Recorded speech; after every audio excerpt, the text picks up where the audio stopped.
वटाधोनिवासं महत्तट्टहासं महापापनासं सदा सुप्रकाशं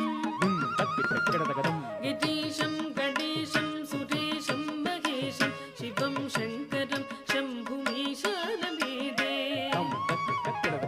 गिरीशं गणेशं सुरेशं महेशं शिवं शङ्करं शम्भुमीशानमीडे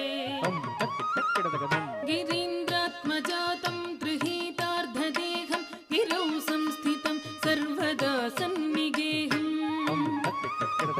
गिरीन्द्रात्मजातं गृहीतार्धदेहं गिरौ संस्थितं सर्वदा सन्निगेहम् परब्रह्म